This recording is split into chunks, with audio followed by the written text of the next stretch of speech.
Hello everyone, आज हम लोग करने जा रहे हैं आईआईटी 2023 के सॉल्यूशंस। चलिए शुरू करते हैं। सबसे पहले बायोलॉजी से हम लोग शुरू कर रहे हैं। यहाँ पर जैसा मैंने आपको पहले भी कहा है, सिर्फ याद करने वाले क्वेश्चंस आते हैं मोस्टली। इसीलिए अगर आपको ये चीजें पता है तो आप इन्हें सॉल्व कर पाएंगे। हालांकि कुछ क्वेश्चंस ऐसे हैं जहां पर आप सोल्यूशन निकाल सकते हैं, वहां पर मैं आपको बताते चलूंगा। सबसे पहले आपको स्क्वामस, क्यूबॉइडल कॉलमनर और सीलिएटेड एपिथेलियम को मैच करना है उनके कैरेक्टरिस्टिक से। सबसे पहली चीज आप ये देखोगे कि हाँ, movement of particles and mucus लिखा हुआ है, और आपको सीलिया की जरूरत होती है एपिथेलियम के ऊपर, ताकि आप पार्टिकल्स को मूव कर सके उनके मूवमेंट के साथ। तो सबसे पहले आप क्या करोगे, एस को 1 के साथ मैच करोगे। फनीली यहाँ पर जितने भी ऑप्शन है सारे अलग अलग दिए हुए हैं, तो आप डायरेक्टली ऑप्शन ए मार्क कर सकते हैं, लेकिन बेटर है आप एक बार और पढ़ लें क्या क्या चीजें हैं। ठीक है, स्क्वामस एपिथेलियम मोस्टली बस एक डिफ्यूजन बैरियर की तरह काम करता है आपके एल्वियोलाई में या फिर अलग अलग जगहों पर जहां पर भी ये फाउंड होता है।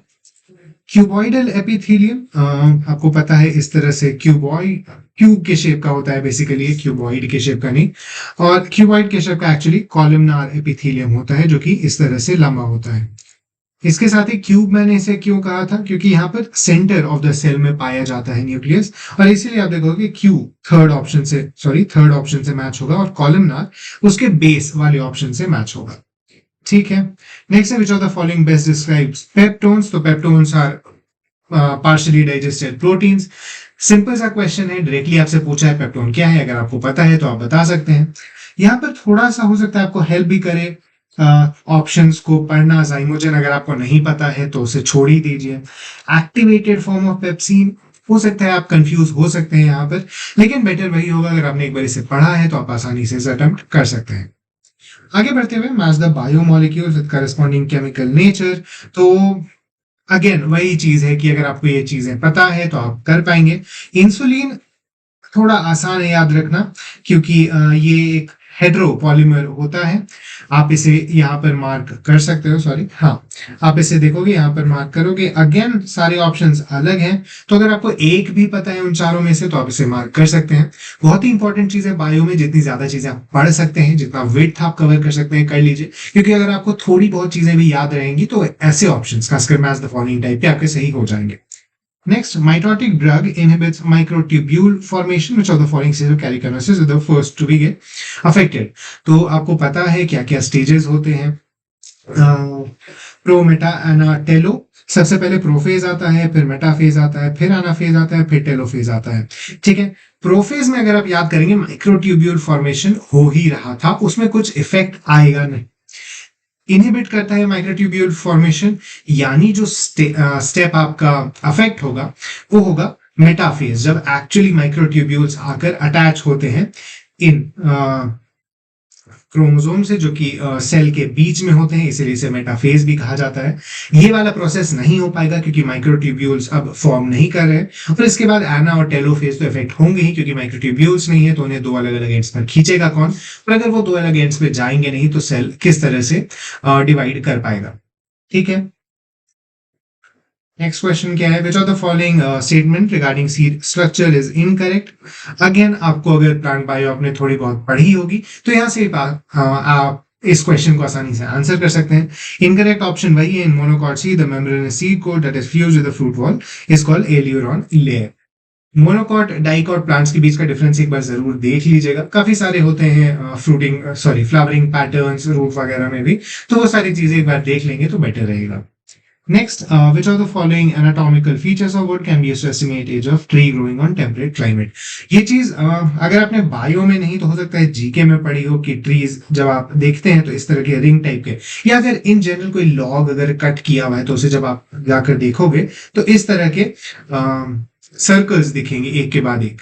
उन्हें यूज करके हम लोग स्प्रिंग वुड और लेट वुड को यूज करके एज बता सकते हैं ट्री की। एक सिमिलर कॉन्सेप्ट यूज होता है अगर आपको कुछ एनिमल्स की एज भी बतानी हो, तो वहां पर भी आप उनके टीथ के रिंग्स को काउंट करके ये चीज कर सकते हैं।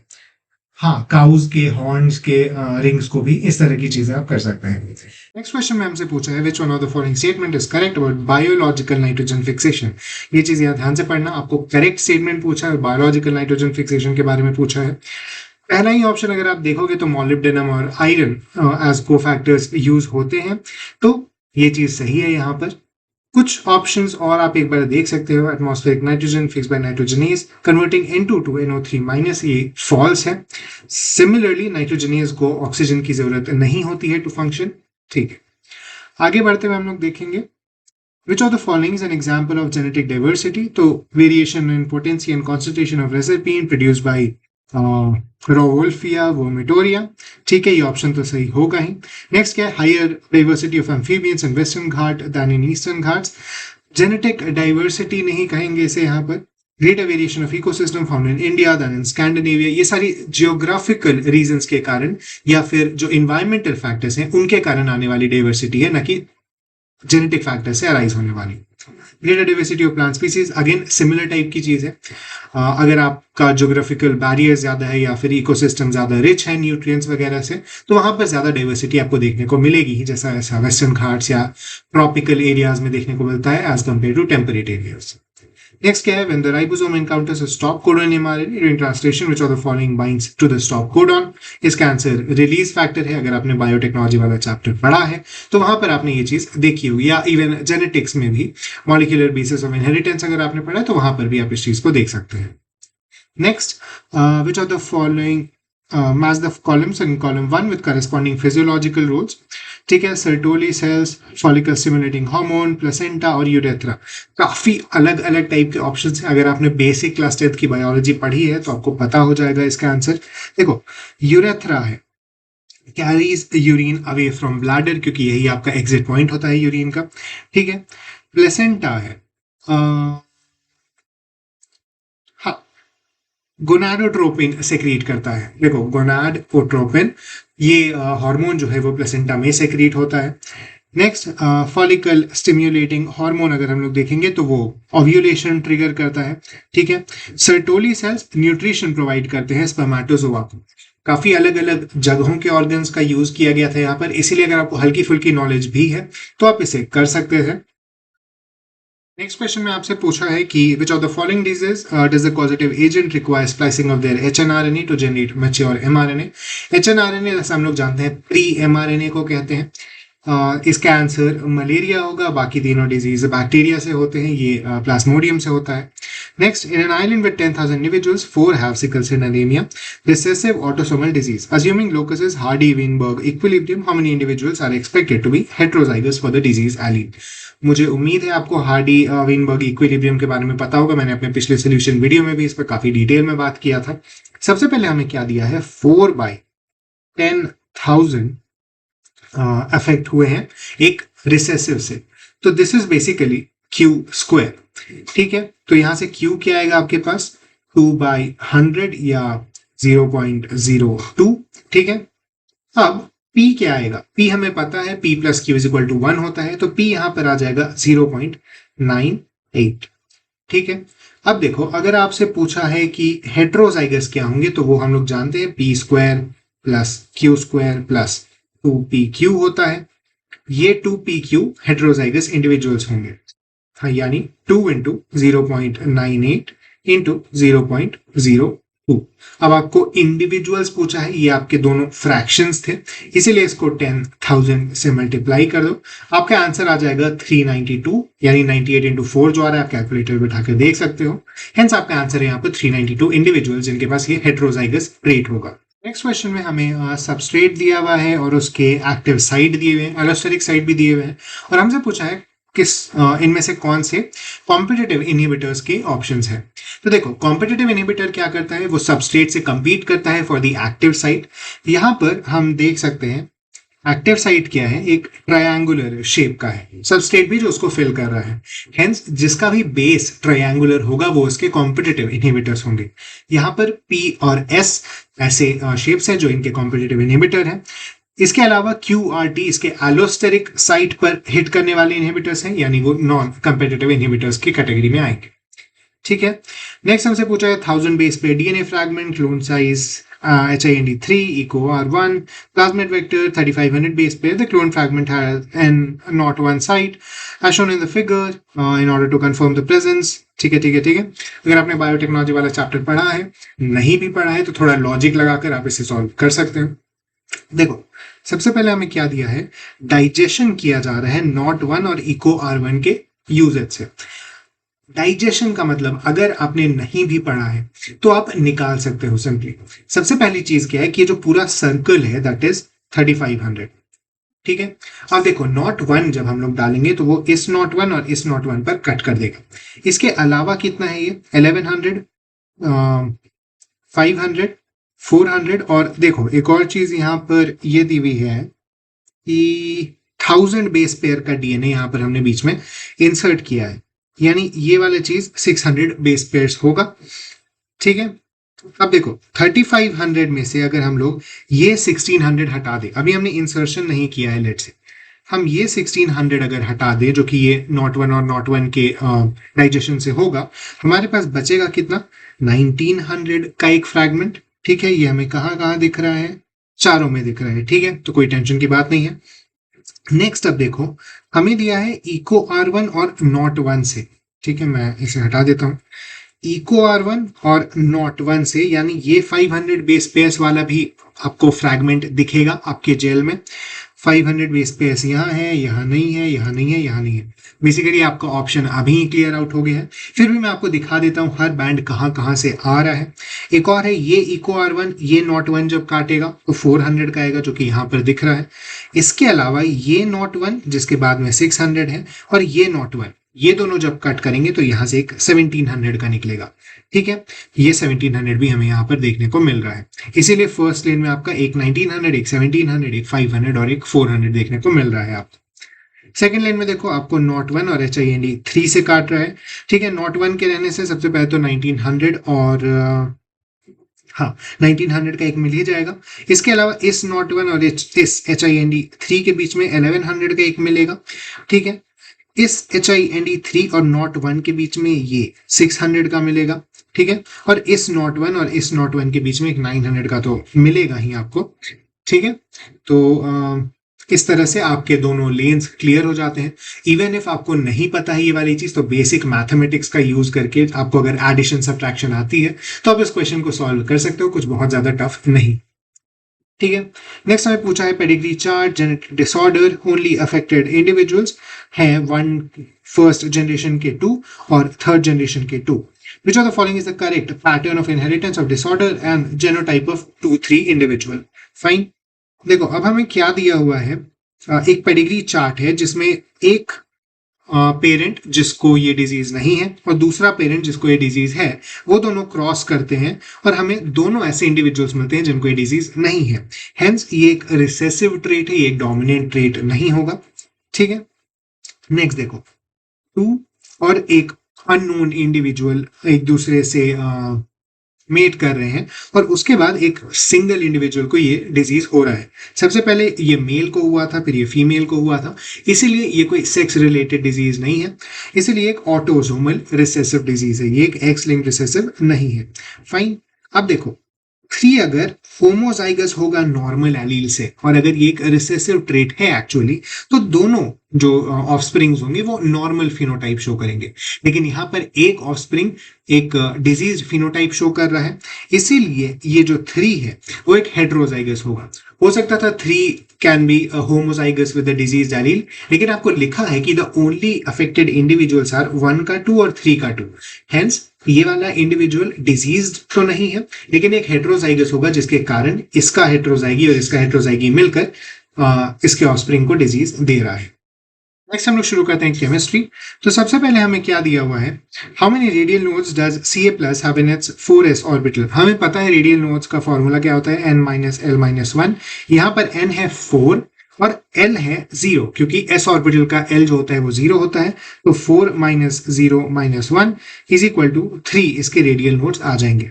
Next amongst O2, N2, F2 and B2, which molecules will be attracted to an external magnetic field? Basically आपसे पूछा है कि एक्सटर्नल मैग्नेटिक फील्ड में कौन कौन से पैरामैग्नेटिक हैं और इसीलिए वहां पर इफेक्ट होगा। O2 के पैरामैग्नेटिज्म के बारे में तो एनसीईआरटी में लेंथ लिखा हुआ है, आप उसे जाकर वहां से चेक कर सकते हैं। दूसरा ऑप्शन मैं आपको बताता हूं, अगर आपने ये चीज ड्रॉ की होगी तो आपको पता होगा। हम लोग B2 का स्ट्रक्चर बनाकर देखते हैं कैसा आता है। ठीक है, सबसे पहले है हमारे पास sigma 1s, sigma star 1s, sigma 2s, यहाँ पे डाल दो सिग्मा स्टार 2s, और इसके बाद हमारे पास ये आता है जिसमें आता है पाई 2p, और इसके बाद हमारे पास पाई 2 सॉरी सिग्मा 2p और फर्दर ऑर्बिटल्स आते हैं।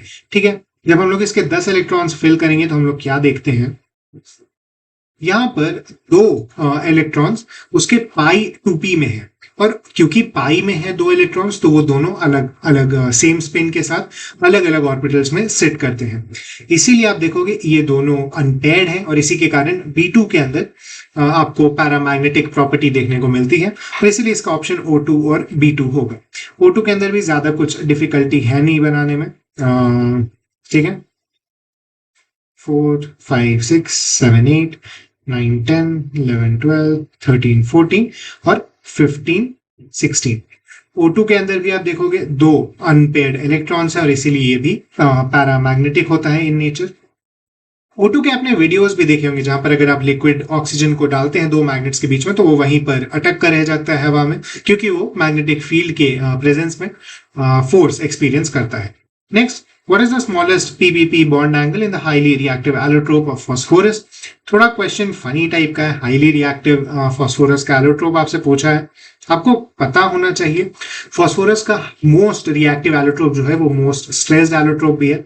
बेसिकली वो कुछ ऐसा दिखता है P4 ऐसा। हाँ, यहाँ पर ये वाला जो एंगल होता है वो 60 डिग्रीज होता है P के बीच में, इसीलिए यहाँ पर आंसर 60 डिग्रीज हो जाएगा। यही इसका मोस्ट रिएक्टिव एलोट्रोप है, क्योंकि काफी ज्यादा स्ट्रेस पड़ रहा है जैसा आप देख सकते हैं बॉन्ड एंगल्स के कारण। Next, which of the following is an ore of iron? अगर आपको पता है तो अच्छा है, नहीं पता है तो आप गलत करके आ जाओगे इस क्वेश्चन को। सिडेराइट काफी कॉमन सा ओर है आयरन का। बॉक्साइट आपको पता होना चाहिए एल्यूमिनियम का ओर होता है। क्वार्ट्ज सिलिकॉन का ओर होता है। ओर नहीं, क्वार्ट्ज एक तरह से सैंड से बना हुआ ग्लास की तरह दिखने वाली चीज होती है। ठीक है, नेक्स्ट क्या है, which parameters are plotted in Ellingham diagram? कभी आपने एलिंघम डायग्राम देखा होगा तो ये चीज सिंपल सी है, delta R G not versus T वहां पर प्लॉट होता है। बाकी आपको delta S delta H versus T है, लेकिन एलिंघम डायग्राम जो प्रॉपर होता है वहां पर आपको डेल्टा आर जी के बदले ही टी प्लॉट करना होता है। सिंपल सी एनसीईआरटी से डायरेक्ट क्वेश्चन है, कोई भी चीज इसमें आपको याद नहीं करनी थी, बस आपने अगर वो डायग्राम देखा है तो आपको पता होगा। ठीक है, which of the following compounds will not undergo Finkelstein reaction with NAI via SN2 pathway? SN2 हमें पता है कैसे काम करता है। देखो, मान लो यहाँ पर कुछ X जुड़ा हुआ है इस कार्बन पर। ठीक है, मैं थोड़ा बेटर ड्रॉ कर देता हूं, एक मिनट। मान लो ये कार्बन है जिस पर ये X है, कार्बन नॉर्मल जैसा H H H है। ठीक है, SN2 में क्या होता है, न्यूक्लियोफिलिक सब्स्टिट्यूशन जिसे हम लोग कहते हैं। यहां से कोई Y ग्रुप आता है, ठीक है, पीछे से X के ऑपोजिट साइड से। ये क्या करता है, इन तीनों हाइड्रोजन्स को एक प्लेन में डाल देता है, यहाँ के आगे X और यहाँ के आगे Y। ये दोनों मतलब टेम्पररी बॉन्ड्स हैं, लेकिन इसी तरह का एक स्ट्रक्चर है। तो अब देखो, अगर ये वाले जो तीन हाइड्रोजन जहां यहां मैंने बना दिए थे, अगर ये तीनों ग्रुप्स बहुत बल्की हो जाए, यानी ये इस तरह के प्लेन में नहीं आ पाएंगे और इसके कारण इस तरह का स्ट्रक्चर नहीं बनेगा, जिसके कारण SN2 नहीं होगा। ये बेसिक थ्योरी है SN2 की। ठीक है, अब देखो यहाँ पर 1 में कुछ वैसा है नहीं, दो हाइड्रोजन्स लगे हैं, एक फिनाइल ग्रुप लगा है, तो कोई दिक्कत नहीं है वहां पर। 2 में लेकिन देखो यहाँ पर कार्बन काफी रिजिड है। एक तो 120 डिग्री की स्ट्रक्चर है, सब कुछ प्लेन में है, ऊपर से यहाँ पर एक डबल बॉन्ड भी है, यानी उस तरह का स्ट्रक्चर बनना पॉसिबल नहीं है। सिमिलर चीज 3 में भी आती है, जहां पर आपके पास एक डबल बॉन्ड है, यहाँ पर एक हाइड्रोजन है और सब कुछ प्लेन में है। 4 में वो सब प्रॉब्लम नहीं है, यहाँ तो हेक्सेन जुड़ा है, इवन मतलब साइक्लोहेक्सेन जुड़ा है, इवन इस वाले से भी हल्का। इसीलिए 2 और 3 के अंदर आप नहीं देखोगे SN2 होते हुए, क्योंकि यहाँ पर काफी रिजिड बॉन्ड्स हैं उस कार्बन के ऊपर। 1 और 4 शो करेगा SN2। आगे क्या है, Which of the following is the most efficient way of synthesizing N-propyl benzene? Most efficient का मतलब क्या होता है? आपको N-propyl benzene चाहिए और आपको मैक्सिमम प्रोडक्ट मिले सेम अमाउंट ऑफ रिएक्टेंट्स के साथ, यानी आपका कोई और प्रोडक्ट फॉर्म ना हो जब आप सेम रिएक्टेंट्स को रिएक्ट करवा रहे हैं। अब देखो, ऑप्शन ए सही है। यहां पर मैं आपको बाकी ऑप्शंस पहले करके दिखाता हूं। जब हम लोग यहाँ पर एनहाइड्रस AlCl3 डालेंगे तो चलो यहाँ पर जुड़ गया, एक पॉजिटिविश काइंड ऑफ चीज यहां पर आ जाती है एल के ऊपर। उसके कारण ये पॉजिटिव चार्ज यहां माइग्रेट कर सकता है जहां पर फिनाइल अटैक कर दे। इसीलिए एक बहुत ही हाई चांस है कि ये इस टाइप का स्ट्रक्चर बना देगा। सेम प्रॉब्लम यहां भी है, अगर यहां से H+ जुड़ा तो एक OH2+ बन जाएगा। यहां से ये निकल गया, यहां पॉजिटिव चार्ज आ गया जो कि यहां पर शिफ्ट कर जाएगा। सेम चीज वही, फिर ये यहां अटैक करेगा और आपको ये स्ट्रक्चर दे देगा, यानी N-प्रोपाइल बेंजीन नहीं बन पा रहा है। ठीक है, सेम चीज यहां है। H+ अगर अटैक करेगा तो कहां करेगा? वो इधर अटैक करेगा, लेकिन वो इधर भी अटैक कर सकता है कम प्रोबेबिलिटी के साथ, लेकिन एक परसेंटेज ऑफ H+ है जो वहां अटैक कर सकता है। यानी आपका प्रोडक्ट 100% नहीं बन रहा है, हो सकता है 20-25% इस H+ के अटैक के बाद ये यहां अटैक करे और फिर से ऐसा स्ट्रक्चर बन जाए। यहीं पर अगर आप ऑप्शन ए देखोगे तो देखो, पहले एनहाइड्रस AlCl3 बन रहा है, यानी यहां पर हल्का पॉजिटिव चार्ज आ गया है। ये यहां पर अटैक करेगा, आपको दे देगा, मतलब ये तो बेसिक सी रिएक्शन है, यहां पर आपको दे देगा CH3। ठीक है, उसके बाद आप ये डालकर KOH NH2 डालकर इस डबल बॉन्ड O को हटा दे रहे हो। ठीक है, यहां पर आपको 100% केस में ये चीज मिलती हुई दिखेगी, क्योंकि यहां पर कोई चारा ही नहीं है इस रिएक्शन प्रोसेस के थ्रू। देखो, यहां पर कोई चारा ही नहीं है कि ये AlCl3 यहां जाए, क्योंकि कुछ है नहीं वहां पर। सेम चीज, क्योंकि यहां पर कुछ नहीं है तो ये बेंजीन यहां पर अटैक क्यों करना चाहेगा? इसीलिए बेंजीन हमेशा इस वाले पॉजिटिव चार्ज पर जाएगा जो डबल बॉन्ड ऑक्सीजन के साथ जुड़ा हुआ है। इसीलिए आप देखोगे 99.8 या 100% तक की एफिशिएंसी यहां पर आप देख पाओगे। नेक्स्ट क्वेश्चन में हमसे पूछा है कायरल कंपाउंड्स कौन कौन से हैं। अगेन बहुत ही इजी क्वेश्चन है।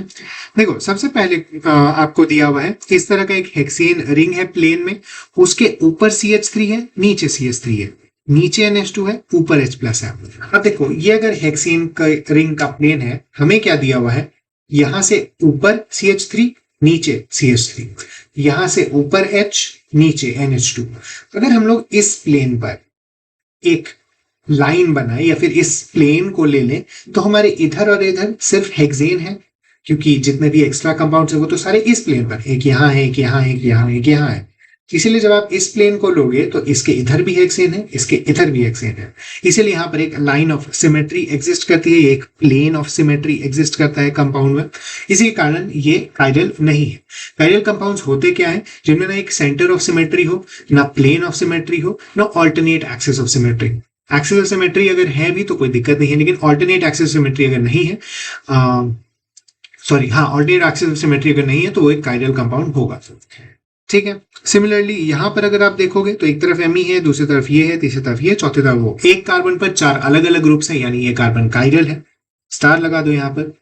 3 में देखो क्या है, फिर से वही चीज है, ये एक हेक्सेन है जिसके प्लेन में O है, एक ऊपर एक नीचे। अगर हम लोग ये ऊपर और नीचे वाले को एक प्लेन ऐसे कट कर दें यहां बीच से, तो हमारे लेफ्ट में भी हेक्सेन, राइट में भी हेक्सेन। ठीक है, और ऊपर जो ऑक्सीजन लगा हुआ है वो भी उसी प्लेन में है, तो कोई दिक्कत नहीं है, बीच से कट जाएगा। इसीलिए यहां पर भी एक प्लेन ऑफ सिमेट्री एग्जिस्ट करेगा, जिसके कारण थर्ड नंबर का कंपाउंड भी कायरल नहीं है। फोर्थ में देखो, अगेन यहां पर एक अलग, दो, और ये दोनों हिस्से अलग अलग हैं, क्योंकि एक तरफ CH3 और डबल बॉन्ड है और दूसरी तरफ ये चीजें नहीं है। इसलिए एक कार्बन पर 4 अलग अलग ग्रुप्स हम लोग कंसिडर कर सकते हैं, जिसके कारण ये एक कायरल कार्बन हो जाएगा। इसका आंसर होगा 2 and 4. Which one amongst the following bases is not present in RNA? RNA में हम लोग को पता है एडेनिन, गुआनिन, थाइमिन, साइटोसिन के अंदर थाइमिन प्रेजेंट नहीं होता, उसके बदले यूरासिल प्रेजेंट होता है। इसीलिए यहाँ पर ऑप्शन 3 सही हो जाएगा। Which amongst the following is aromatic? Again बहुत ही सिंपल सा क्वेश्चन है। एरोमेटिक के लिए क्या होना चाहिए, 4n+2 और हाइब्रिडाइज होना चाहिए पूरा रिंग। अब देखो यहाँ पे क्या है, 2 2 2 और यहाँ से लोन पेयर्स आ गए तो 6, 2 एरोमेटिक है। 3 में देखो 1 1 2 3 4 5 6 और यहाँ 2 और है तो यानी 8। ये 4n है इसीलिए एक एंटी एरोमेटिक कंपाउंड है। सिमिलरली 4 भी एक एंटी एरोमेटिक कंपाउंड है क्योंकि यहाँ पर 4 पाई इलेक्ट्रॉन्स है जो कि 4n रूल को फॉलो करें ना कि 4n+2। 2 में अगर हम लोग देखें यहाँ पर 2 है और पूरा हाइब्रिडाइज है इसीलिए 4 इंटू 0+2 फॉलो कर रहा है इसीलिए 1 भी एरोमेटिक है। Hence option A 1 और 2 सही हो जाएगा। Why is it harder to compress liquids and solids relative to gases? बहुत ही सिंपल सी चीज है, सॉलिड और लिक्विड में मॉलिक्यूल्स फास्ट होते हैं एज कंपेयर टू गैसेस। ये चीज आप क्लास 5 से पढ़ते आ रहे हो, तो आप सिंपल से इसे ऑप्शन को मार्क करके आगे बढ़ सकते हो। ठीक है। Front leg absorption isotherm which of the following statement is not correct. देखो आप फ्रंट लेग आइसोथर्म अगर आपको याद होगा कुछ इस तरह से दिखता है जिसके बस इनिशियल हिस्से में वो फॉलो होता है और फाइनल हिस्से में उसके n का वैल्यू चेंज हो जाता है सच दैट ये कांस्टेंट हो जाए। इसीलिए अगर हम लोग कहें वाइड रेंज ऑफ प्रेशर्स पर फॉलो हो रहा है तो नहीं, जितने भी रेंज ऑफ प्रेशर्स पे फॉलो होता है उसमें भी हमें कंडीशंस सेट करनी होती है। n ये होगा, n वो होगा, n के कारण 0 हो जाएगा पावर, और तभी जाकर ये चीज सेटिस्फाई हो पाती है, ना कि एक वाइड रेंज ऑफ प्रेशर्स पर। ठीक है। Consider the following reaction which statement is false. अब देखो ये जो इंथॉल्पी चेंज आपको दी हुई है ये पूरे रिएक्शन के लिए, यानी CH4 को अगर आप 1 कार्बन और 4 हाइड्रोजन में तोड़ोगे तब जाकर आपको ये वाली चीज देखने को मिलेगी, ये वाली इंथॉल्पी देखने को मिलेगी। अब देखो ये इंथाल्पी तब जनरेट हुई जब 4 हाइड्रोजन अलग हुए हैं कार्बन से, ना कि 1 कार्बन हाइड्रोजन बॉन्ड टूटा है। ठीक है। इसको जब हम लोग बाई 4 करेंगे वो हमें मीन CH इंथाल्पी देगा, ना कि ये चीज पूरी रिएक्शन की। ठीक है। तो ये एक फॉल्स स्टेटमेंट है। बाकी स्टेटमेंट्स हम लोग एक बार देख लेते हैं, हो सकता है कुछ थ्योरी निकल जाए। All 4 CH bonds are identical in bond length and energy, ये चीज तो सही है। The energy required to break individual bond in successive step is different, ये भी सही है क्योंकि जैसे जैसे आप और हाइड्रोजन निकालना चाहेंगे कार्बन के ऊपर कुछ चार्ज आते जाएगा जिसके कारण बॉन्ड एनर्जी चेंज हो जाएगी उसके बचे हुए हाइड्रोजन के साथ। नेक्स्ट है mean CH bond enthalpy differ slightly from compound to compound, ये चीज भी ट्रू है। ये डिपेंड करता है वो कार्बन किस चीज से जुड़ा हुआ है, हो सकता है आगे ऑक्सीजन से जुड़ा हो तो वो इलेक्ट्रॉन्स खींच ले जिसके कारण ये बॉन्ड एंथैल्पी कम हो जाए, ज्यादा हो जाए, ये अलग अलग चीजों पर डिपेंड करता है आगे का इलेक्ट्रॉनिक एनवायरमेंट क्या है उस CH बॉन्ड का। ठीक है। आगे हम लोग देखते हैं 2 types of solutions in 2 solutions X hexene and benzene and Y water and HCl, deviation from Raoult's law और ऑब्जॉर्व। ठीक है। पहले वाले केस में डेविएशन नहीं होगा क्योंकि हेक्सेन और बेंजीन है, ऑलमोस्ट सिमिलर टाइप का है दोनों और बहुत ज्यादा डिफरेंस नहीं है दोनों के बीच में। वाई वाटर और HCl में देखो काफी डिफरेंस है। HCl यहाँ पर ब्रेक कर जाता है आयंस के ऊपर और एक एसिडिक नेचर प्रोवाइड करता है जिसके कारण अगर आप राउल्ट्स लॉ में इस चीज को लगाकर देखोगे तो ये एक नेगेटिव डेविएशन देता है। सिमिलरली HCl के जैसा ही कुछ और एसिड्स भी सिमिलर काम करते हैं, NO3 वगैरह भी। ये चीज टिपिकल एग्जाम्पल्स है राउल्ट्स लॉ के जो NCERT में भी मेंशन रहते हैं। ठीक है। तो ये चीज सिंपल ही था। In aqueous solution hydronium ion gets further hydrated to give which of the following species. अगर आपको ये चीज पता है तो अच्छी बात है, नहीं पता है तो गलती हो गई आपसे। ठीक है। H9O4 प्लस में होता क्या है, H9O4 प्लस में होता क्या है कि एक H प्लस होता है जो कि 4 H2O से घिरा रहता है। ये चीज बहुत सिंपल सा है, मतलब आपने हो सकता है थ्योरी में पढ़ा होगा। OH माइनस बन जाता है H3O2 माइनस और H प्लस बन जाता है H9O4 प्लस। तो ये चीज सिंपल थ्योरी अगर आपने पढ़ी है तो आपको पता होगा। नेक्स्ट हम लोग कर रहे हैं मैथ्स। तो सबसे पहला क्वेश्चन है late f r2 0 to infinity be a continuous decreasing function. Suppose f0 1 10 are geometric progression with common ratio 1/5. In which of the following intervals is a value of 0 to 10 fx dx like. अब देखो go back to the very initial days when you learned integrals. हमने क्या देखा था कि मान लो एक इस तरह का कर्व है तो इसका integral would lie between the lowest value into the width और the highest value into the width. अब देखो हम लोग क्या अज्यूम करेंगे कि f0 इज a। ठीक है। इससे हमें क्या मिला f1, चलो यहां लिख देते हैं 0 1 let's say till 10। ठीक है। f1 is a by 5, okay, 2 is a by 5 square and so on। ठीक है, पहला इंटीग्रल केस जो कि हम लोग लोअर लिमिट ले सकते हैं इसका, वो क्या होगा, integration of f1 dx 0 to 1 plus integration of f2 dx 1 to 2 and so on. ठीक है, इससे हमें क्या मिलेगा, a by 5 plus a by 25 up till a by 5 to the power 10।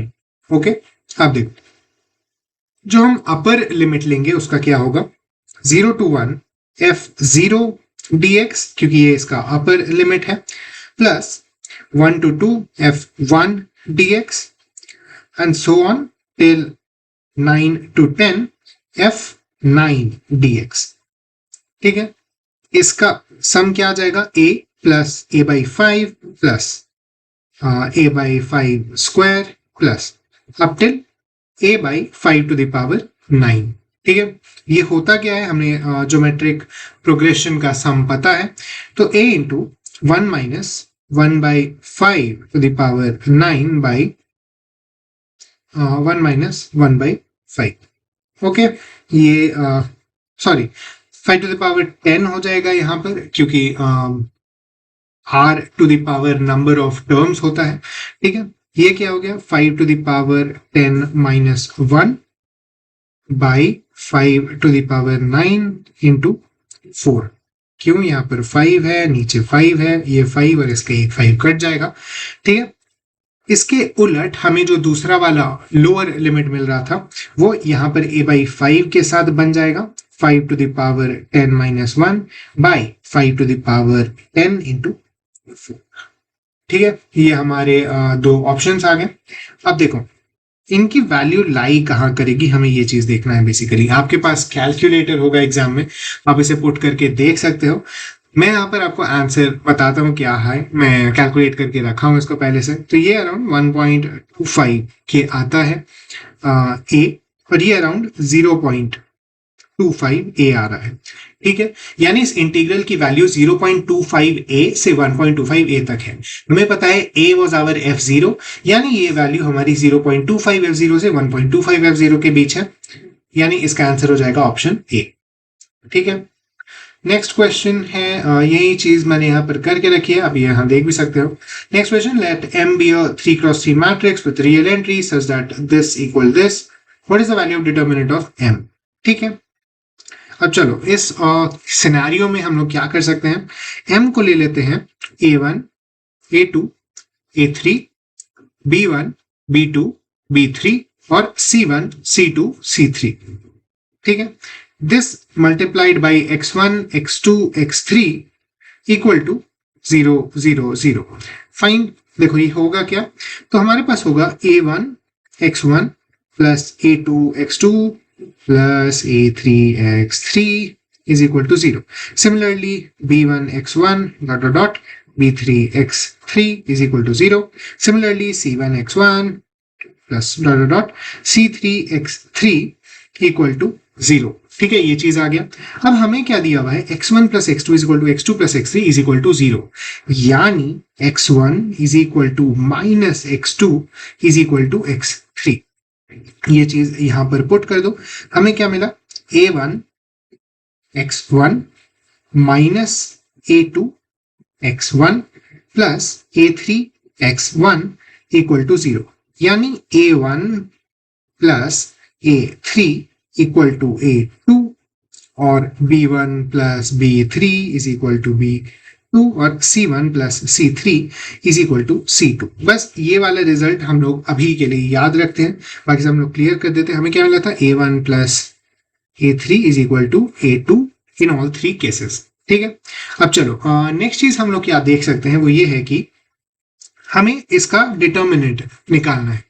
तो अगर हमारे पास एक मैट्रिक्स है जो कि a1 a2 a3 b1 b2 b3 और c1 c2 c3 है, तो इसका हम लोग सेकेंड वाला कॉलम रिप्लेस कर देते हैं। क्या है ये, a1 b1 c1, यहाँ पर आ गया a1 plus a3 b1 plus b3 c1 plus c3। यहाँ पे आया A3, B3, C3। अब देखो इसके हम लोग कॉलम 2 से, यानी कॉलम 2 से सब्ट्रैक्ट कर देते हैं कॉलम 1, सब्ट्रैक्ट कर देते हैं कॉलम 3, ये पूरा कॉलम 0 हो जाएगा। इसीलिए इसका डिटर्मिनेंट अगर एक पूरा कॉलम मैट्रिक्स का 0 है तो 0 हो जाएगा। ठीक है, आंसर इसका 0 है। आगे बढ़ते हैं हम लोग। सेम चीज यहाँ मैंने यहाँ पर खोल ही दिया था पूरे मैट्रिक्स को डिटर्मिनेंट निकालने के लिए, लेकिन वो चीज जरूरी नहीं है। आप बेसिकली उसको सब्ट्रैक्ट करके मैट्रिक्स के अंदर ही सब कुछ निपटा सकते हैं। ठीक है, नेक्स्ट क्वेश्चन है what is the locus of centre of circles passing through the origin with fixed radius. अगर आप थोड़ा सा विजुअलाइज करके देखें तो ये क्या होगा, देखो हमारे पास 0,0 है, इसे एक सर्कल पास कर रहा है, इसे 2 सर्कल पास कर रहे हैं, इसे 3 सर्कल पास कर रहे हैं, इसे 4 सर्कल पास कर रहे हैं। अब ऐसे कई सारे सर्कल्स पास कर रहे हैं इनसे, तो बेसिकली एक सर्कल ही होगा लोकस। अब इसको थोड़े इज्जत से कैसे लिखते हैं, तो देखो हमारे पास क्या है, 0,0 इज अ पॉइंट। हमें क्या पता है, x minus h square plus y minus k square is equal to r square, जहां पर h और k हमारे सेंटर है। ठीक है, जो कि हमारे लोकस भी वही है, इसलिए मैंने h और k लिया है। x को 0 डालो, y को 0 डालो, h square plus k square is equal to r square, जो कि हमें पता है एक सर्कल का लोकाई होगा, तो इसका आंसर सर्कल हो जाएगा। ठीक है, आगे बढ़ते हुए, let alpha be a real number, what is the total number of distinct points of intersection between parabola this and the pair of lines this? Okay, हमारे पास क्या है, y की value y is equal two plus minus 1 है। अगर हम लोग इसे +1 डालेंगे तो हमें क्या मिलेगा, x square plus 4x sine alpha plus 5 is equal to 0। इसके सॉल्यूशंस हमें अगर d मिले इसका तो क्या आएगा, b स्क्वायर यानी 16 sine square alpha minus 4ac यानी -20। हमें पता है साइन अल्फा की वैल्यू कभी भी 0 से हमेशा -1 से 1 के बीच में होगी, इसीलिए साइन स्क्वायर अल्फा की वैल्यू हमेशा 0 से 1 के बीच में होगी, इसीलिए इस t की वैल्यू ऑलवेज लेस देन 0 होगी, यानी हमें यहाँ पर एक भी सोल्यूशन नहीं मिलेगा। सिमिलरली नेक्स्ट केस में अगर हम लोग -1 ले लें तो हमें क्या मिलेगा, x square plus 4x sine alpha plus 6 is equal to 0। Similarly यहाँ पर 16 साइन स्क्वायर अल्फा -24 है, तो ये भी सिमिलरली लेस देन 0 होगा, इसलिए हमें एक भी सोल्यूशन नहीं मिलेगा, टोटल नंबर ऑफ सॉल्यूशंस 0 हो जाएंगे। ठीक है, मैथ्स के क्वेश्चन भी इस बार काफी इजी हैं। केमिस्ट्री और बायो में भी हमने देखा था मोस्टली सिंपल टाइप के क्वेश्चन है, काफी ज्यादा सॉल्व करने का नहीं था वहां। Let L be a straight line passing through the origin. It makes angle alpha, beta, gamma with positive x, y, z axis respectively. What is the value of cos 2 alpha, cos 2 beta, cos 2 gamma? ठीक है, सबसे पहली चीज मैं आपको यहाँ पर एक दिखाना चाहता हूँ, वो ये है कि इस केस में cos square alpha plus cos square beta plus cos square gamma 1 हो जाता है जब भी हमारे पास अल्फा बीटा गामा मेक कर रहा हो एक लाइन और तीनों एक्सेस के साथ में। ऐसा क्यों होता है, तो देखो चलो, लेट्स से ये लाइन है जो कि कहीं यहां इंटरसेक्ट करता है। ठीक है, ये r है डिस्टेंस, ये अल्फा बनाता है x के साथ, बीटा बनाता है y के साथ और गामा बनाता है z के साथ, यानी ये होगा r cos अल्फा, ये होगा r cos बीटा और ये होगा r cos गामा। अब देखो r square cos square alpha plus cos square beta plus cos square gamma is equal to x square plus y square plus z square, जो कि इक्वल होगा आर स्क्वायर के। ये आर स्क्वायर कट गया, hence हमें cos square alpha plus cos square beta plus cos square gamma 1 के बराबर मिलता है। ये बेसिकली आपको 3D ज्योमेट्री में पढ़ लेना चाहिए होगा, हो सकता है आपने मैथ जब पढ़ी हो 3D ज्योमेट्री तो आपने वहां पर देखा भी होगा इस चीज को। अब हम लोग इसका यूज कैसे करेंगे, तो देखो cos 2 अल्फा को हम लोग क्या लिख सकते हैं, 2 cos square alpha -1, similarly 2 cos square beta -1, similarly 2 cos square gamma -1। इस तीनों को हम लोग ऐड कर देते हैं जो कि यहाँ पर किया गया है, तो ये होगा cos square alpha, cos square beta, cos square gamma -3, यानी 2 into 1 - 3 यानी -1। आंसर हमारा A -1 आ जाएगा। ठीक है, सिंपल सा क्वेश्चन है, ये भी आपको एक रिजल्ट याद होना चाहिए। अगर आपको रिजल्ट याद नहीं भी है तो थोड़ा कॉमन सेंस लगाना चाहिए और इससे आपका ये क्वेश्चन बन जाएगा। Next, what is the total number of distinct divisors. Again अगर आपने मेंटल एबिलिटी पढ़ी थी या फिर आपने पीएनसी थोड़ी ढंग से करी है तो यहाँ पर बहुत ज्यादा दिक्कत नहीं आएगी। ये होगा 9 + 1 into 19 plus 1 is equal to 10 into 20 200। हमें पता है अगर हम लोग इसे P1 to the power Q1, P2 to the power Q2, P3 to the power Q3 करके एक नंबर को रिप्रेजेंट कर सकते हैं जहाँ पे P1, P2, P3 प्राइम्स हैं और Q1, Q2, Q3 उनके पावर्स हैं। तो इसके नंबर ऑफ डिवाइजर्स होंगे Q1 plus 1 into Q2 plus 1 into so on. ये एक बेसिक सा रिजल्ट है जो हम लोग पढ़ते हैं जब हम लोग मेंटल एबिलिटी वगैरह करते हैं या फिर जब हम लोग परमुटेशन एंड कॉम्बिनेशन थोड़ा अच्छे से करते हैं तो ठीक है। Next, suppose the mean and standard deviation of the data are mu and sigma respectively. After including one more data value x10, the mean of the data remains ये. What is the standard deviation of the data? Fine. Standard deviation होता क्या है? तो देखो sum of xi square by n minus mu जो कि यहाँ पर है का mean, ठीक है। ये चीज हमारा स्टैंडर्ड डेविएशन होता है। अब देखो हमें क्या दिया हुआ है, पहले हमारा क्या था इनिशियल, ये था equal to xi square by 9 minus xi, ठीक है। यहाँ पर हम लोग म्यू ही ले लेते हैं माइनस म्यू स्क्वायर, ठीक है। ये i जा रहा था 1 से 9 तक। सिग्मा डैश क्या होगा, xi स्क्वायर आई जाएगा 1 से 10 बाई 10 माइनस म्यू स्क्वायर तक, क्योंकि अभी भी इसका जो ये है वो म्यू ही है। अब देखो अगर हमारे पास 9 डेटा पॉइंट्स थे जिनके मीन म्यू आ रहा था और एक 10th डेटा पॉइंट आता है जिसका मीन म्यू आ रहा है, जिसके बाद भी मीन म्यू आ रहा है, यानी इसका मतलब है the 10th data point was mu itself, ठीक है। तो देखो यहां पर हम लोग इसको लिख सकते हैं xi का square i is equal to 1 से 9 plus mu square minus 10 mu square by 10 whole divided by 10। इस चीज को हम लोग क्या लिख सकते थे, i is equal to 1 से 9 xi square minus 9 mu square whole divided by 9 का रूट, ठीक है। अब देखो ये दोनों के न्यूमरेटर्स सेम नहीं है, ये गया ये यहां से 9 आ गया, इसके न्यूमरेटर्स सेम है, बस डिनोमिनेटर का डिफरेंस है। यानी देखो is equal to into root 9 by root 10, यानी 3 by root 10 into सिग्मा के इनिशियल वैल्यू। हेंस इसका करेक्ट ऑप्शन ए आ जाएगा। बेसिकली आपको क्या होता है स्टैंडर्ड डेविएशन, इसकी फॉर्मूला पता होनी चाहिए। बेसिक स्टैटिस्टिक्स से जो हम लोग पढ़ते हैं उसी को यूज करके आप ये क्वेश्चन सॉल्व कर सकते हो, ठीक है। Next question, consider 3 biased coins at probability of getting head 1 by 3, probability of getting tail 2 by 3 in each of the cases. Consider the experiment of tossing 3 coins 1 by 1, the following events. Which of the conditional probability of E given that F has already occurred? Conditional probability का एकदम basic type का question है। देखो F, पहले हम लोग देखते हैं E क्या है। At least 2 heads show up when the first coin that has shown up is a tail, ठीक है। इसके क्या प्रोबेबिलिटी होंगे, पहला टेल है और उसके बाद एटलीस्ट 2 हेड्स आ जाए, इसका मतलब है दोनों बार हेड आना चाहिए, ठीक है। अब देखो एफ होने के टोटल चांसेस, हमसे पूछा क्या है, probability of E when F has already happened.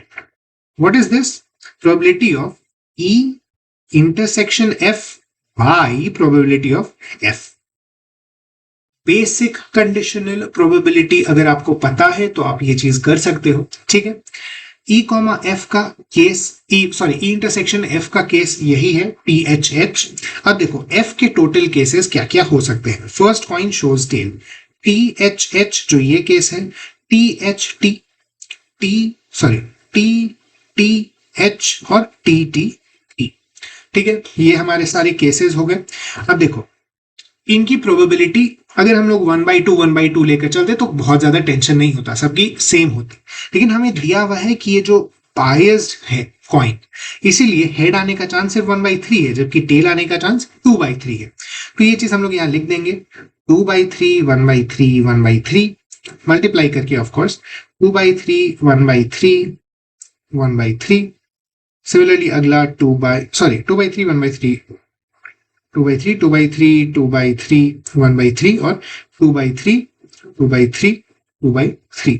इन चारों का सम हो जाएगा probability of happening of F, और ई इंटरसेक्शन एफ का क्या होगा 2/3 1/3 1/3, इन तीनों का प्रोडक्ट, ठीक है। 3 3 3 हर जगह से हटा दो, 3 3 3 3 3 3 3 3 3 3।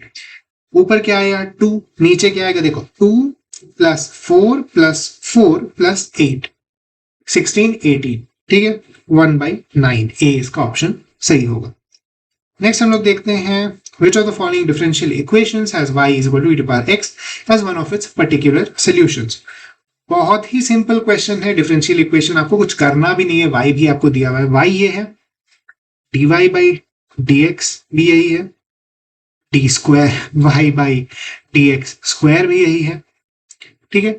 बेसिकली आपको क्या दिया हुआ है, तीन जो वेरिएबल्स हैं आपके या वेरिएबल के जो डेरिवेटिव्स हैं वो तीनों सेम है, और वही चीज आप यहाँ पर बिठाकर देख सकते हो। ऑप्शन ए में क्या है, y यानी y स्क्वायर माइनस y यानी y square plus y square, this is equal to y square, y है e टू पावर x यानी y स्क्वायर हो जाएगा e to the power 2x, hence ये ऑप्शन सही है, ठीक है। बाकी आप चेक कर सकते हो, लेकिन वही अगर आपका एक ऑप्शन सही हो जा रहा है तो ठीक है आप आगे बढ़ सकते हो। बाकी आप देख लो ये क्या है, y square plus y square plus y square यानी ये 3y स्क्वायर हो जाएगा, y square minus y square plus y square, ये अगेन y स्क्वायर है, y square plus y square plus y square 3y square, ठीक है। चलो हम लोग आगे बढ़ते हैं। इसके बाद नेक्स्ट क्वेश्चन में हमसे पूछा है what is the area of region xy where y is less than x e to power x square. तो देखो because x is lying between 0 to 1 and e to the power x square will also be positive, hence this entire function positive होगा। देखो अगर ये पूरी चीज positive है तो बेसिकली हम लोग इसे इंटीग्रेट कर सकते हैं 0 से 1 के बीच में, ठीक है। हमें क्या मिला, x e to power x square dx 0 से 1 के बीच में। अब देखो अगर हम लोग x स्क्वायर को t ले लें तो 2x dx हो जाएगा dt, यानी x dx हो जाएगा dt by 2, ठीक है। इसे हम लोग लिख सकते हैं अभी लिमिट्स हटा देते हैं, अभी के लिए हम लोग बस एक इंडेफिनिट इंटीग्रल करके देखते हैं क्या आ रहा है, ठीक है। x dx को हम लोग dt by 2 लिखें और इसे e to the power t लिख दिए, ये क्या आएगा e to the power t by 2 यानी e to the power x square by 2 0 से 1 के बीच में, ठीक है। 1 पे क्या आएगा, ये 1 by 2 e माइनस 0 पे क्या आएगा 1 by 2 यानी 1 by 2 e माइनस 1, आंसर हो जाएगा ए, ठीक है। नेक्स्ट क्वेश्चन क्या है, consider objective function subject to constraints, what is the minimum value of z subject to the above constraints. आपने अगर लीनियर अलजेब्रा करके कोई चैप्टर था क्लास 11th में वो पढ़ा होगा तो आपको पता है ऐसे क्वेश्चंस कैसे सॉल्व करते हैं। बेसिकली हमें x और y दोनों ग्रेटर देन 0 दिया हुआ है, हमें दिया हुआ है x plus 2y should be less than 10 यानी x by 10 plus y by 5 should be less than equal to 1, ठीक है। फाइन, हम लोग ये लाइन ड्रॉ कर देते हैं बेसिकली x के 10 पे और y के अराउंड 5 पे, ठीक है। इसके नीचे होना चाहिए जो भी है। नेक्स्ट है x plus y is less than 2 यानी x by 2 plus y by 2 should be greater than 1, तो इसके 2 और इसके 2 पे इन दोनों के बीच में ही लाई करना चाहिए हमारे सभी जितने भी वैल्यूज हम लोग ले रहे हैं। अब हम कॉर्नर्स पे लेंगे वैल्यूज, यानी 2, 0, 0, 2, 10, 0 और 0, 5 पे ये सारे वैल्यूज बिठाकर हम लोग देखेंगे किस पर इसकी लोएस्ट वैल्यू आ रही है, x माइनस वाई की, ठीक है। यहाँ पर आएगा -2, यहाँ पर आएगा -5, यहाँ पर आएगा 2 और यहाँ पर 2 और यहाँ पर आएगा 10, मिनिमम वैल्यू -5 है, ऑप्शन ए सही होगा। आगे हम लोग बढ़ते हैं, ठीक है। px is equal to x square plus bx plus c quadratic polynomial with real coefficient b and c. Suppose p1 is equal to 5, p minus 1 is equal to 3. इन्होंने बेसिकली आपसे लीनियर इक्वेशन का एक question पूछ लिया है क्योंकि इन्होंने आपको x का वैल्यू 1 और -1 दे दिया है, ठीक है। बिठा दो, आएगा क्या 1 plus b plus c is equal to 5, 1 minus b plus c is equal to 3, दोनों को ऐड कर दो, 2 plus 2c is equal to 8, 6 c is equal to 3 और सब्ट्रैक्ट कर दो ऊपर से नीचे तो 2b इज इक्वल टू 2 यानी b इज इक्वल टू 1, ठीक है। What is the product of roots, c ही हमारा प्रोडक्ट होगा क्योंकि ये इक्वेशन अब बन गई है x square plus x plus 3 यानी 3/1 हमारा प्रोडक्ट है, 3 इसका आंसर हो जाएगा, ठीक है। नेक्स्ट क्वेश्चन की तरफ हम लोग बढ़े, लेट f -1 से 2 to r be a differentiable function such that this and f0 is equal to 0, then what will the value of f01 lie in which of the following intervals, ठीक है। अब देखो हमें दिया हुआ है f zero is equal to 0 और अगर इसको देखोगे जहां पर हमें एफ डैश एक्स दिया हुआ है तो between -√5 and √5 this is always going to be negative क्योंकि इसका डिनोमिनेटर नेगेटिव हो जाएगा, इसीलिए ये पूरी वैल्यू ही नेगेटिव है। यानी -√5 से +√5 के बीच में ये फंक्शन डिक्रीजिंग है, चाहे ऐसे डिक्रीजिंग हो वैसे डिक्रीजिंग हो, है तो डिक्रीजिंग। F0 पर अगर ये 0 है तो F1 पर ये लेस देन F0 होगा क्योंकि ये डिक्रीजिंग पे है, यहाँ 0 होगा यहाँ कहीं 1 होगा, तो this will always be less then F0। Hence ये एक नेगेटिव वैल्यू लेगा और आपके पास कोई भी ऑप्शन में नेगेटिव वैल्यू नहीं है एक्सेप्ट ए, तो ए इसका सही आंसर हो जाएगा। ठीक है, नेक्स्ट क्वेश्चन क्या है, let f x is equal to sine 3x which of the following statement is true. मुझे उम्मीद है कि आपको किस तरह से ऐसे ग्राफ्स ड्रॉ करने होते हैं ये पता होगा, आपने तो एक बार प्लेइंग विद ग्राफ्स जल्दी से पढ़ सकते हैं। ठीक है, देखो हमें दिया हुआ है 0 से π/2 का इंटरवल।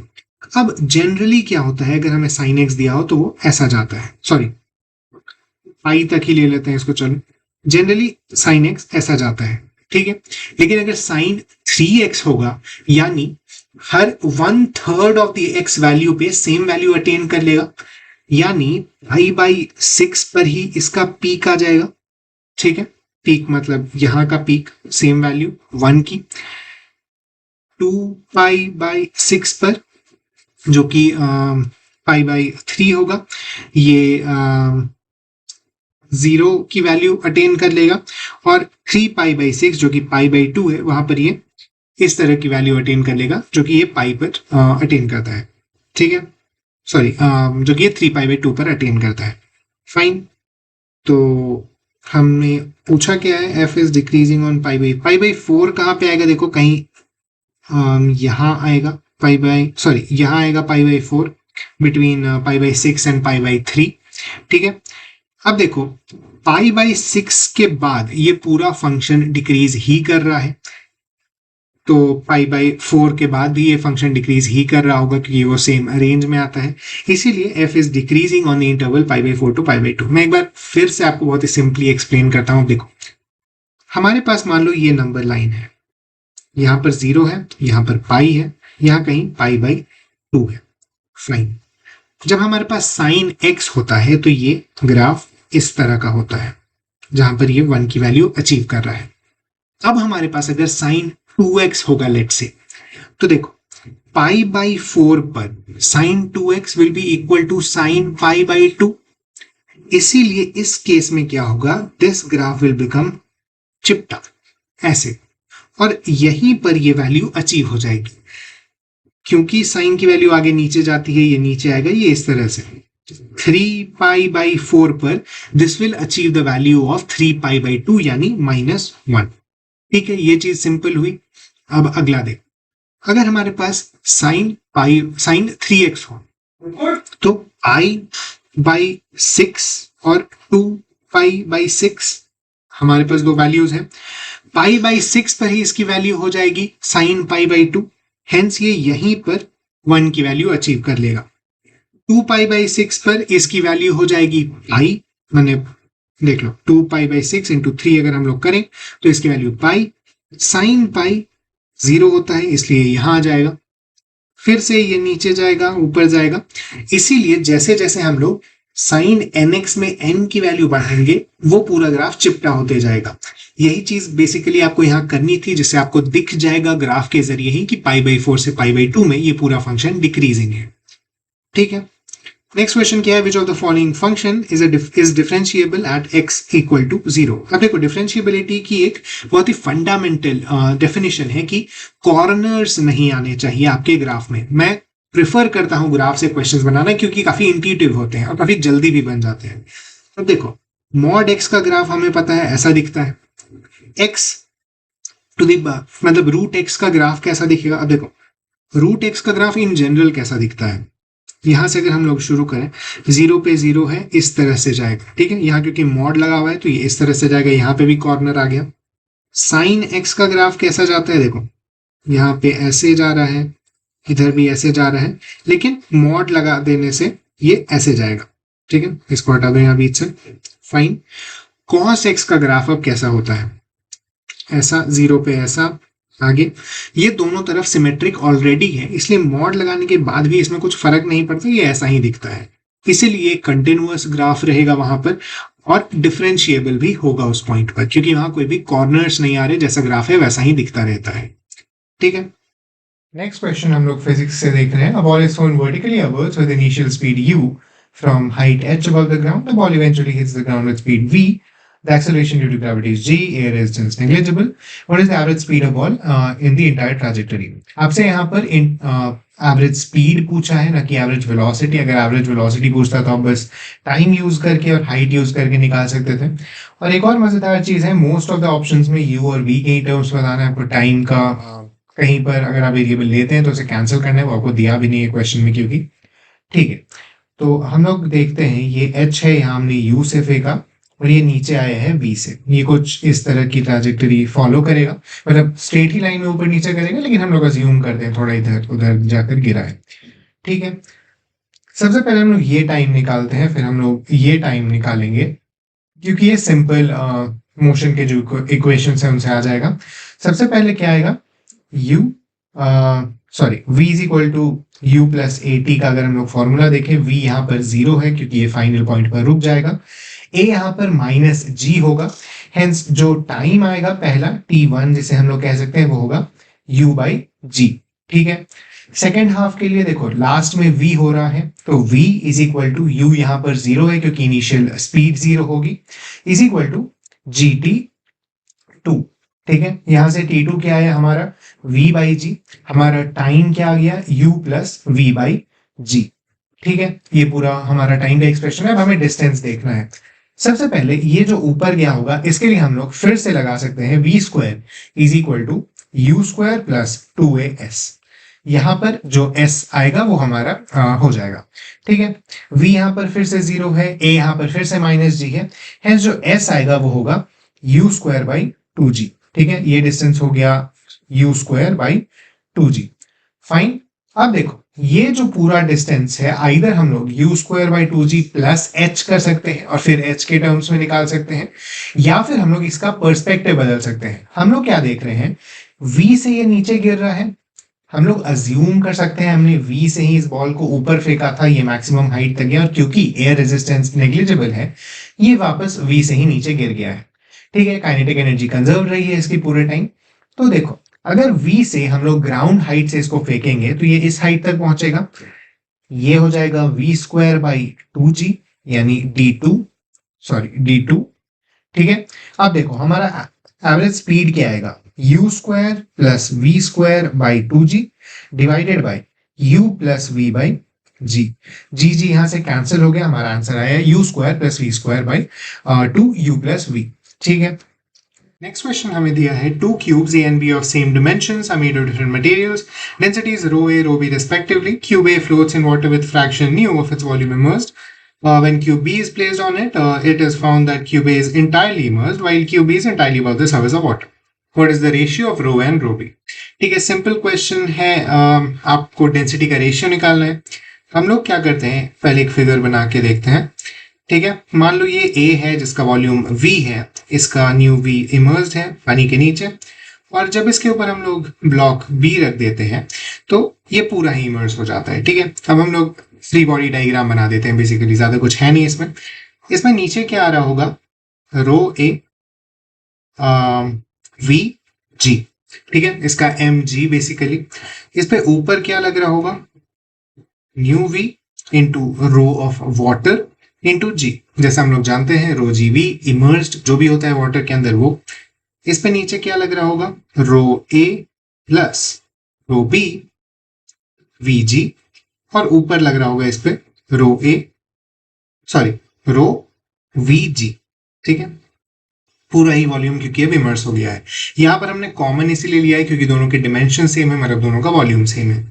ठीक है, इसके बाद हम लोग क्या कर सकते हैं, हाँ हमें क्या दिख रहा है यहाँ पर कि nu v rho g is equal to rho a v g. ठीक है, और not nu v rho g is equal to rho A plus rho B we g. अब हम लोग इस इक्वेशन को इस इक्वेशन से डिवाइड कर देते हैं, तो क्या मिलेगा हमें, rho A plus rho B by rho A is equal to 1/न्यू। ठीक है, इसको हम लोग लिख सकते हैं 1 plus rho B by rho A is equal to 1/न्यू। 1 इधर लाए हम लोग, -1 कर दो, यानी ये हो गया 1 माइनस न्यू बाई न्यू। ठीक है, ऑप्शन ए यहाँ पर सही हो जाएगा। नेक्स्ट क्वेश्चन हमें दिया हुआ है, an object is placed in front of convex lens, real inverted image of double its size is formed. When the object is moved closer to the lens by distance d, the image shifts away from the lens by distance 8d from its previous position. What is the magnitude of magnification in the final setup? तो देखो, शुरू में क्या है, v by u जो है, let's say हम लोग बस इसका अभी एब्सोल्यूट वैल्यू लेते हैं, वो है, और क्योंकि ये इन्वर्टेड है तो बेसिकली याद रखना कि ये -2 है। ठीक है, और क्या है, कॉन्वेक्स लेंस है, पहले u और v था, अब d इधर शिफ्ट हो गया है ये, और ये 8d इधर शिफ्ट हो गया है। फाइन, तो देखो शुरू में था 1/v माइनस 1/u। एक और चीज हम लोग यहाँ डिस्टेंसेस को वेक्टर्स की तरह ट्रीट करना बेटर रहेगा, क्योंकि इससे क्वेश्चन आसानी से सॉल्व होते हैं, इधर नेगेटिव लो इधर पॉजिटिव लो। ठीक है, is equal to 1/v plus 8d minus 1/u plus d। Basically सबके ऊपर वेक्टर साइन है, बस याद रखना।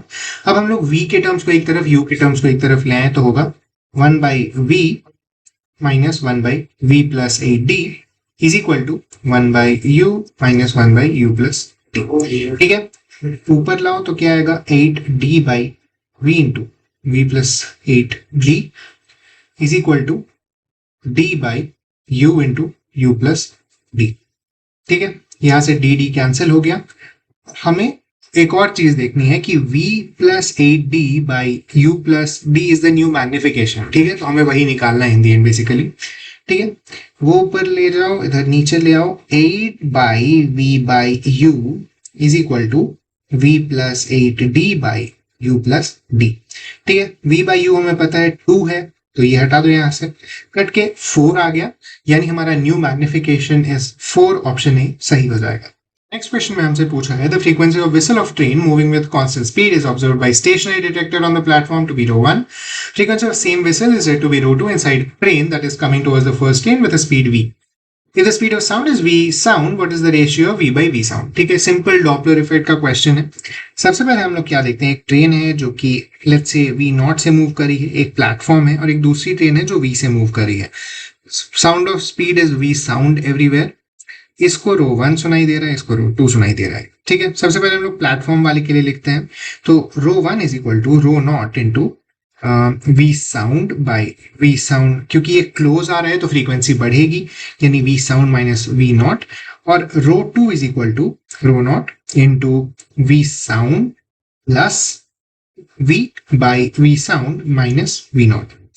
ठीक है, बहुत ही सिंपल सा क्वेश्चन था। अब बस आप इसको डिवाइड कर दो, तो क्या आएगा, रो नॉट कैंसिल हो गया, v s minus v naught cancel हो गया, हमारे पास बचा क्या, चलो इसको ऊपर नीचे कर देते हैं, बेसिकली हम लोग रेसिप्रोकल ले लेते हैं। हमें बचा क्या, row 2 by row 1 is equal to V S plus we by V S.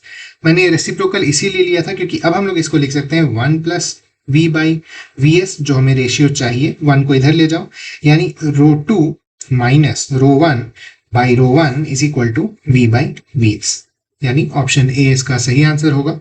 आगे बढ़ते हैं हम लोग। Current I flows through cylindrical cable, length L, area of cross section A, power dissipate P1. Cable is cut into 2 equal halves, cross section area and the current flowing through halves remain unchanged.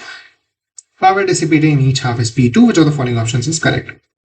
Basically आपको सीधे दिख जाना चाहिए P2 is equal to P1 by 2।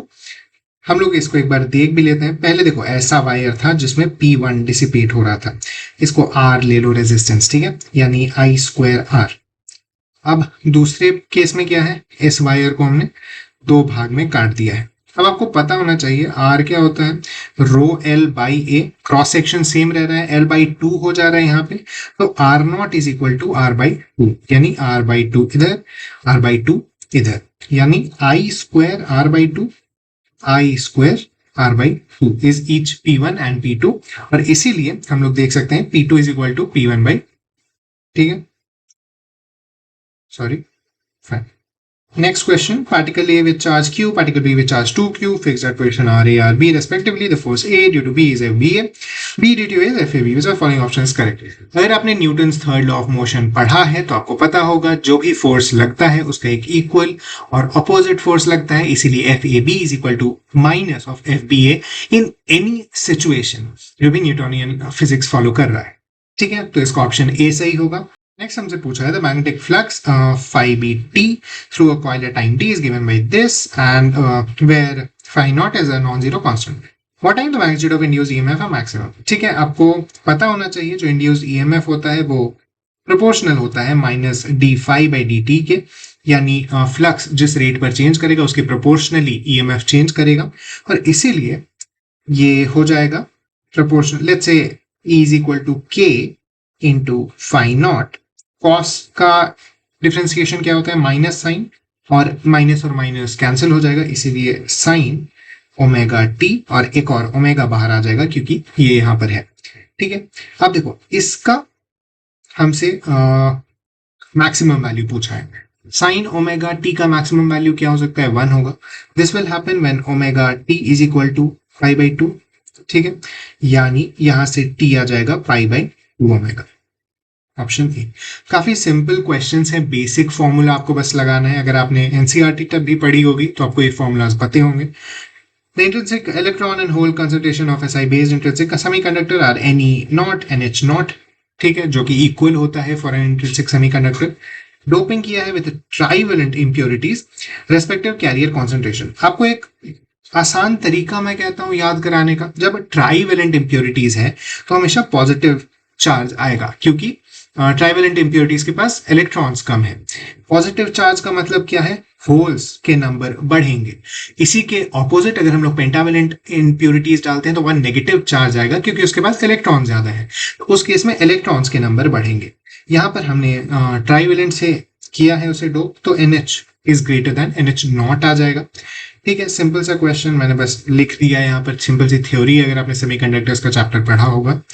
अगला question, velocity vt of particle moving in dimension is this where this total displacement of the particle from time t0 to t is equal to t क्या होगा? अब देखो एक मजेदार चीज ये है कि तीनों पॉजिटिव है, यहाँ पर तो कांस्टेंट ही है बेसिकली। यहाँ पर t पॉजिटिव है, 0 से ग्रेटर है, t माइनस टी यहाँ पर पॉजिटिव है क्योंकि ये वैल्यू हमेशा t से छोटी है, इसीलिए हम लोग डायरेक्ट इंटीग्रेशन कर सकते हैं। अब देखो आपको इंटीग्रेशन का एक रूल पता होगा।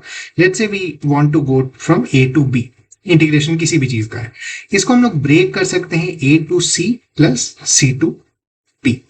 ठीक है, यही चीज हम लोग यहां लगाएंगे। Basically s equal to V T D T, fine. इसको हम लोग लिख सकते हैं 0 से t by 3 alpha T D T, of course याद रखना वहां पे, फिर t बाई 3 से 2t by 3 alpha t by 3 plus 2t by 3 से t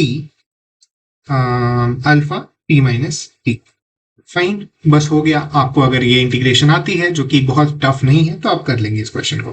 कैसे होगा? सबसे पहले आएगा अल्फा टी स्क्वायर बाई 2 0 से t बाई 3, फिर आएगा अल्फा t बाई 3 को बाहर ले लो क्योंकि ये कांस्टेंट है, into t from t by 3 to 2t by 3 plus alpha T को फिर से बाहर ले लो। हाँ ठीक है, वही कर सकते हो। अल्फा टी को बाहर लिए 2t बाई 3 से t minus alpha t square by 2 2t by 3 से t। फाइन, क्या क्या है हमारे पास? Alpha t square by 18 plus alpha t square by 9, क्योंकि यहाँ पर t बाई 3 का डिफरेंस है, t बाई 3 को इससे मल्टीप्लाई करोगे। फिर क्या आया? एक और अल्फा टी, एक अल्फा टी स्क्वायर बाई 3 आया क्योंकि यहाँ भी t बाई 3 का डिफरेंस है। इसके बाद आया माइनस अल्फा, ऊपर है देखो T square minus 4t square by 9 यानी 5t स्क्वायर बाई 80। फाइन, हमारे पास क्या आ रहा है? इसको यहाँ हटाओ, ये 4 आ गया, 4 को यहाँ कैंसिल करो 2 बाई 9।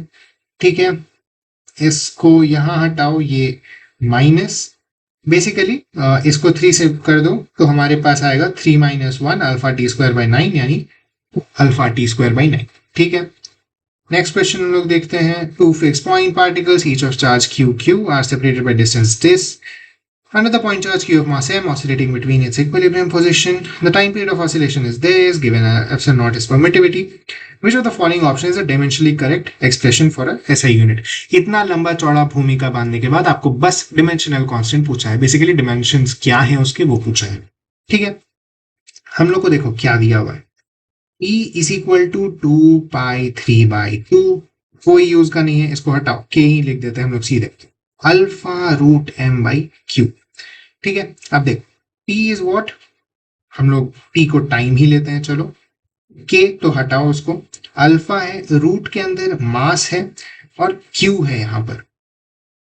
ठीक है, हमें एक और चीज मजेदार दिया हुआ है, हमें एप्सिलॉन के टर्म्स में इस चीज को लिखना है।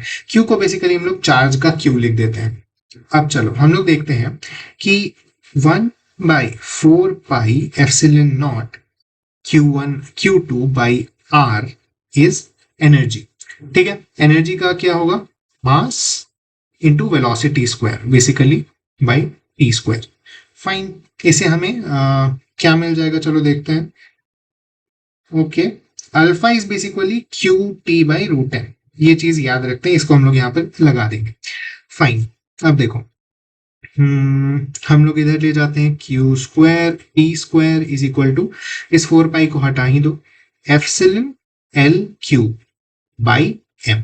फाइन, अब देखो इसका अगर हम लोग रूट लेंगे तो ये चीज आ जाएगा, तो हम लोग इसका और इसका रूट ले लेते हैं, basically Q T by root M is equal to epsilon 1/2 N 3/2।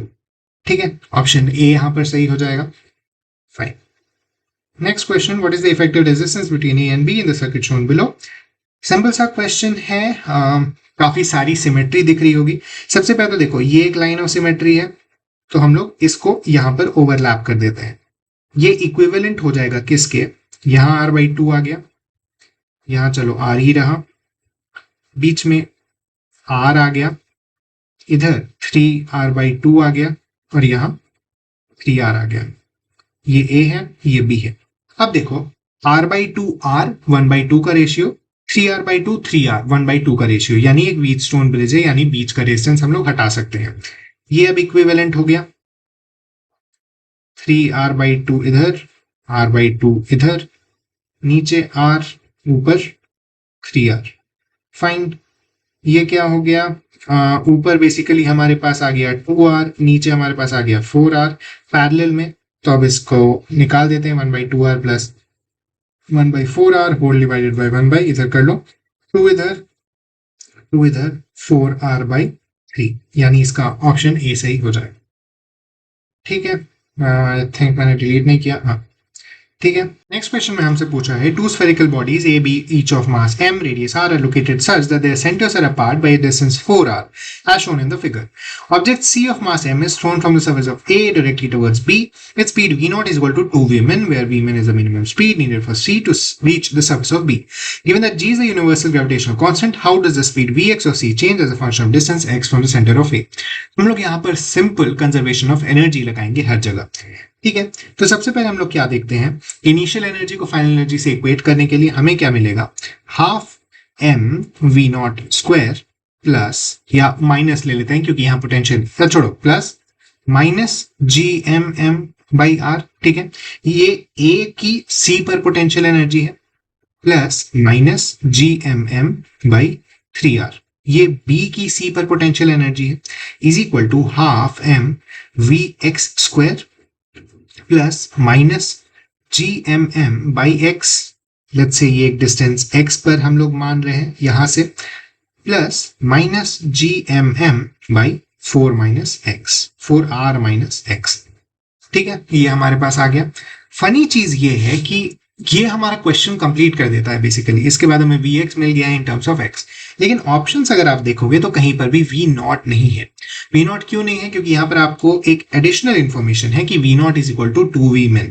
अब vmin का मतलब देखो क्या है, यहाँ पर दोनों बॉल्स के या दोनों प्लैनेट्स मान लो उनके डिमेंशन सेम है।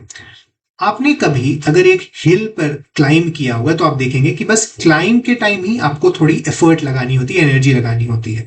जब आप वापस डाउन हिल आना शुरू करते हैं तो आपको ज्यादा एनर्जी खर्च नहीं करनी पड़ती, ग्रेविटी आपको खुद खींच लेती है। सेम चीज यहाँ है कि आपको बस हाफ वे पॉइंट तक पहुंचना है। जैसे ही आप हाफ वे पॉइंट पार करोगे, दूसरे प्लैनेट की ग्रेविटी आपको खुद खींच लेगी अपने पे। यही चीज यहाँ पे लगाना है। तो basically half M V min square plus minus G M by R plus minus G M by 3r is equal to mid point पर काइनेटिक एनर्जी 0 हो जाएगी, क्योंकि यहाँ पे वी मिन मान रहे हैं। मिड पॉइंट पे आके हम लोग सोचते हैं रुक गया, फिर भी उसको दूसरा प्लैनेट खींच लेगा अपनी तरफ।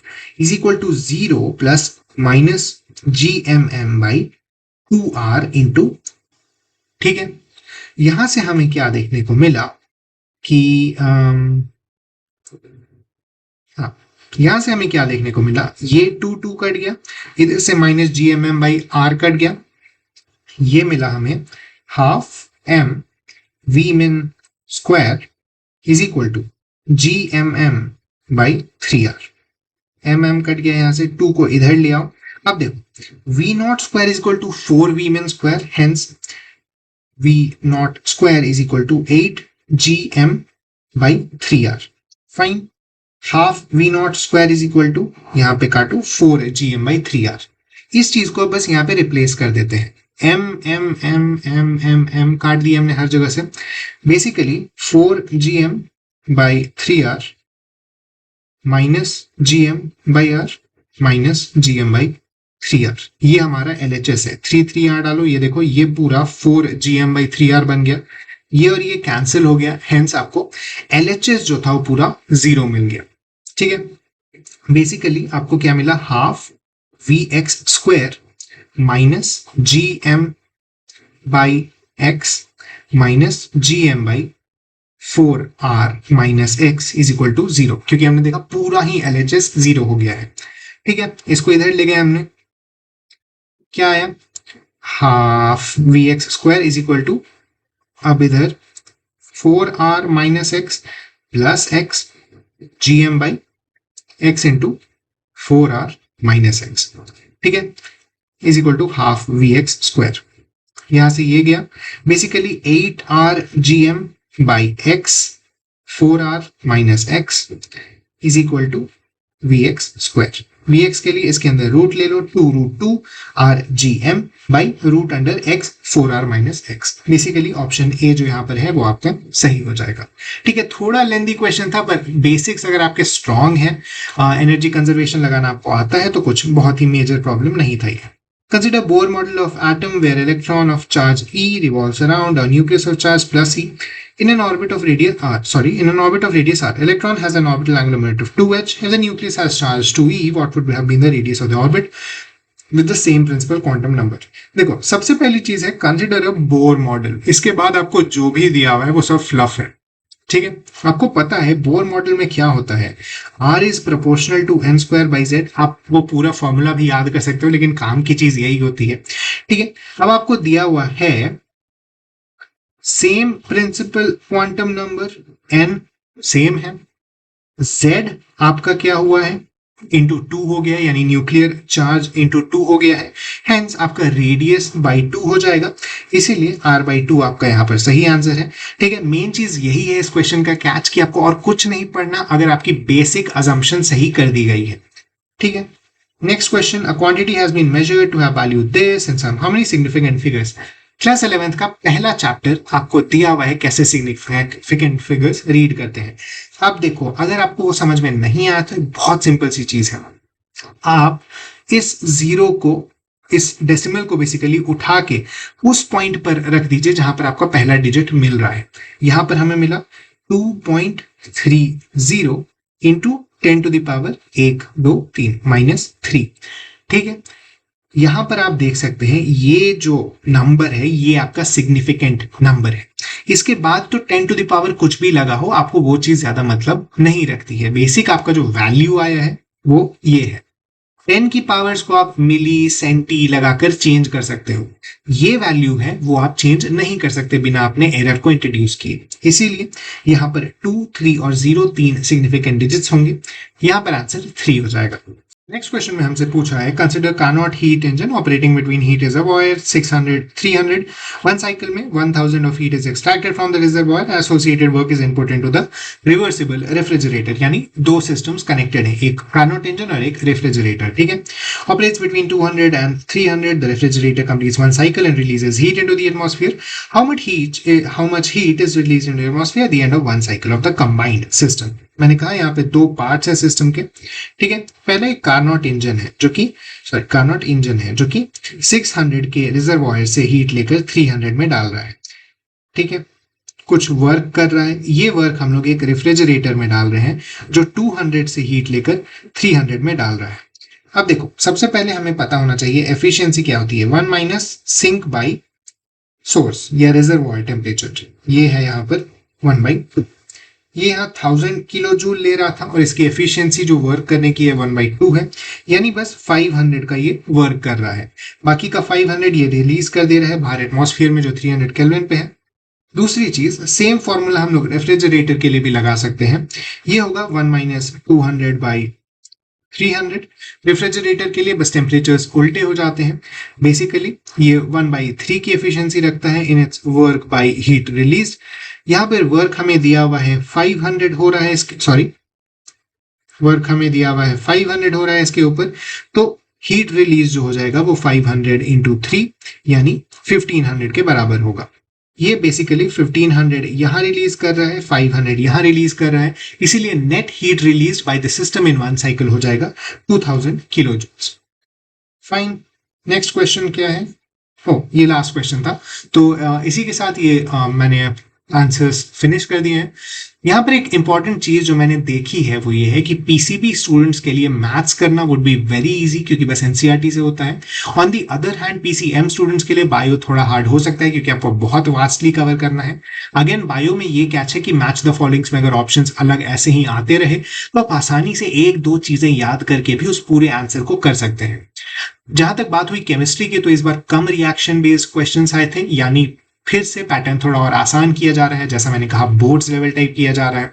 फिजिक्स के अंदर थोड़े कुछ क्वेश्चंस अच्छे थे लेकिन मोस्टली डुएबल क्वेश्चंस थे, बहुत लेंदी नहीं थे। सिमिलर पैटर्न मैथ्स के अंदर था, मैथ्स में कभी भी वैसे कुछ टफ क्वेश्चंस आते नहीं है मैथ्स में, लेकिन जैसा मैंने आपको बताया एम वाला मैट्रिक्स का जो क्वेश्चन था, मैंने कुछ जगह सोल्यूशन भी देखे थे उसके, काफी कुछ प्रॉपर्टीज लगा दी थी उन्होंने वहां मैट्रिक्स डिटर्मिनेंट्स की। मैट्रिक्स डिटर्मिनेंट्स मेरा वीक चैप्टर रहा है हमेशा से, और मैं कहूंगा आप रॉ ही अगर आपके पास कैलकुलेटिव पावर है तो उसका यूज करिए। आपको दो चीजें दी हुई हैं तो वो सफिशिएंट होगा ही, कहीं ना कहीं आपको अलजेब्रा से भी सेम चीज दिलाने का। ज्यादा टेंशन की बात नहीं है। All the best, thank you.